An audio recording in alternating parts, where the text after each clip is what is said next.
അസ്സലാമു അലൈക്കും വറഹ്മത്തുള്ളാഹി വബറകാതുഹു.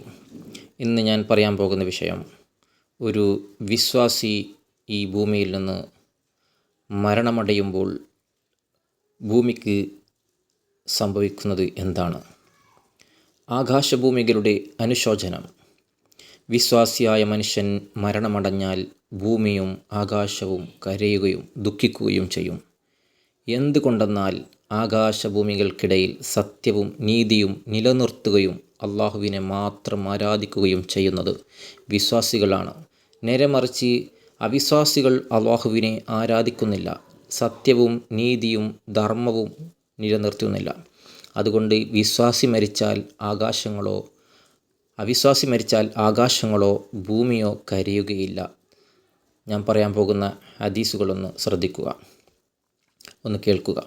ഹസ്രത്ത് അനസ് റളിയല്ലാഹു അൻഹുവിൽ നിന്ന് നിവേദനം. നബി സല്ലല്ലാഹു അലൈഹി വസല്ലമ തങ്ങൾ പറഞ്ഞു, ഓരോ മനുഷ്യനും ആകാശത്തിൽ 2 കവാടങ്ങളുണ്ടാകും. ഒരു കവാടം അവൻ്റെ കർമ്മങ്ങൾ കയറിപ്പോകുന്നതിനും മറ്റേ കവാടം അവനുള്ള ആഹാരം ഇറക്കപ്പെടുന്നതിനും. ഒരു വിശ്വാസി മരണമടയുമ്പോൾ 2 കവാടങ്ങളും അവനു വേണ്ടി കരയുന്നു. ഹസ്രത്ത് ഇബ്നു അബ്ബാസ് റളിയല്ലാഹു അൻഹുവിൽ നിന്ന് നിവേദനം. ഒരാൾ അദ്ദേഹത്തോട് ചോദിച്ചു, ഫമാ ബക്കത്ത് അലൈഹിമുസ്സമാഹു വൽ അർള്. ദുഖാൻ സൂറത്തിൽ പറയുന്നുണ്ട്, ആകാശവും ഭൂമിയും അവരുടെ പേരിൽ കരഞ്ഞില്ലേ? ആകാശവും ഭൂമിയും അവരുടെ പേരിൽ കരഞ്ഞില്ലേ എന്ന്. ഖുർആൻ വചനത്തിൻ്റെ അർത്ഥം എന്താണ്?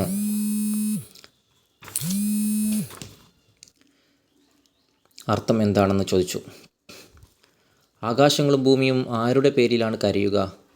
അദ്ദേഹം പറഞ്ഞു, എത്ര സൃഷ്ടികളുണ്ടോ അവർക്ക് വേണ്ടിയെല്ലാം ആകാശവും ഭൂമിയും കരയും. ഒരു കവാടത്തിൽ കൂടി അവരുടെ ഭക്ഷണം വരുന്നു, ഒരു കവാടത്തിൽ കൂടി അവരുടെ സൽക്കർമ്മങ്ങൾ കയറിപ്പോവുകയും ചെയ്യുന്നു. ഒരു വിശ്വാസി മരണമടയുമ്പോൾ അവൻ്റെ 2 കവാടങ്ങളും അടയുന്നു. ഇവ 2 കവാടങ്ങളും അവൻ്റെ പേരിൽ കരയും. ഏതൊരു ഭൂമിയിൽ വെച്ചാണോ അവൻ നിസ്കരിച്ചിരുന്നത്, ആ ഭൂമി അവൻ്റെ നിസ്കാരം കാണാതിരിക്കുകയും ദിക്ർ കേൾക്കാതിരിക്കുകയും ചെയ്യുമ്പോൾ അവൻ്റെ പേരിൽ കരയും. ഫിർഔൻ്റെ ജനതയ്ക്ക് നല്ല കർമ്മങ്ങളൊന്നും ഉണ്ടായിരുന്നില്ല, അതുകൊണ്ട് തന്നെ ആകാശങ്ങളോ ഭൂമിയോ അവരുടെ പേരിൽ കണ്ണീരൊഴുക്കിയില്ല. ഇതാണ് ആയത്തിൻ്റെ ആശയം എന്ന് അദ്ദേഹം പറഞ്ഞു.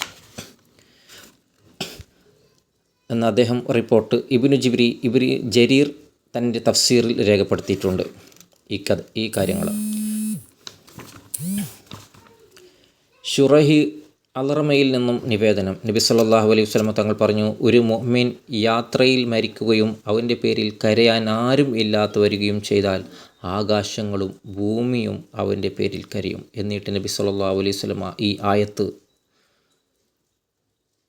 ഓതി, ഫമാ ബക്കത്ത് അലൈഹിമുസ്സമാഹു വൽ അർള്. ദുഖാൻ സൂറത്ത് 29. അവരുടെ പേരിൽ ആകാശവും ഭൂമിയും കരഞ്ഞില്ല. എന്നിട്ട് അദ്ദേഹം പറഞ്ഞു, അവിശ്വാസി മരിച്ചാൽ ഇവ കരയുകയില്ല. മുജാഹിദിൽ നിന്നുള്ള റിപ്പോർട്ട് ഇതാണ്. ഒരു വിശ്വാസി മരണപ്പെട്ടാൽ ആകാശവും ഭൂമിയും 40 ദിവസം വരെ അവൻ്റെ പേരിൽ കണ്ണീർ പൊഴിക്കും. അഥവാ ഖുറാസാനി ഇങ്ങനെ റിപ്പോർട്ട് ചെയ്യുന്നു, ഭൂമിയുടെ ഏതെല്ലാം ഭാഗങ്ങളിൽ വെച്ച് മുഅ്മിൻ അള്ളാഹുവിന് വേണ്ടി സുജൂദ് ചെയ്തിട്ടുണ്ടോ ആ ഭൂഭാഗങ്ങളിലെല്ലാം അന്ത്യനാളിൽ അവന് വേണ്ടി സാക്ഷി നിൽക്കും. അവൻ മരണപ്പെട്ടാൽ കരയുകയും ചെയ്യും. ഇബ്നു അബ്ബാസിൽ നിന്നും നിവേദനം. വിശ്വാസി മരണപ്പെട്ടാൽ 30 ദിവസം വരെ ഭൂമിയും ആകാശവും കരയും. ഹസ്രത്ത് അബൂ ഉബൈദിൽ നിന്ന് നിവേദനം. ഒരു വിശ്വാസി മരണമടയുമ്പോൾ ഭൂമി വിളിച്ചു പറയും, അള്ളാഹുവിൻ്റെ വിശ്വാസിയായ ദാസൻ മരണപ്പെട്ടിരിക്കുന്നു.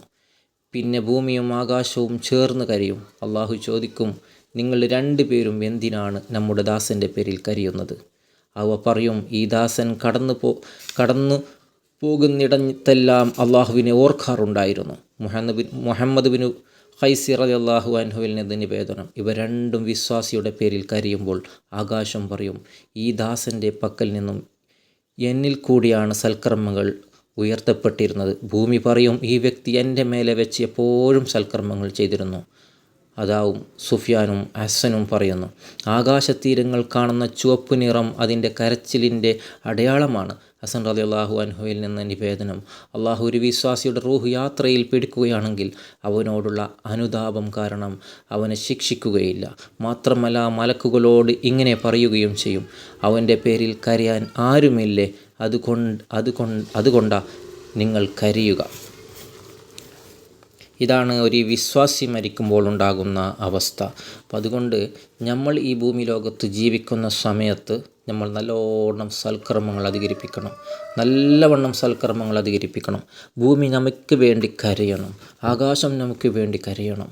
നാളെ ഭൂമി നമുക്ക് വേണ്ടി പരലോകത്ത് സാക്ഷി നിൽക്കുന്ന നല്ല കാര്യങ്ങൾ നമുക്കെതിരെ സാക്ഷി നിൽക്കുന്ന ഒരവസ്ഥയിലും എത്തിക്കണം. അതിനുവേണ്ടി അല്ലാഹു തആല നമ്മളുടെ എല്ലാ തിന്മകളിൽ നിന്നും മാറി നിന്ന് ഒരുപാട് സൽക്കർമ്മങ്ങൾ ചെയ്യാൻ അല്ലാഹു നമുക്ക് തൗഫീക്ക് നൽകി അനുഗ്രഹിക്കുമാറാവട്ടെ എന്ന് പ്രാർത്ഥിച്ചുകൊണ്ട് ഞാൻ നിർത്തുന്നു. അസ്സലാമു അലൈക്കും വറഹ്മത്തുള്ളാഹി വബറകാതുഹു.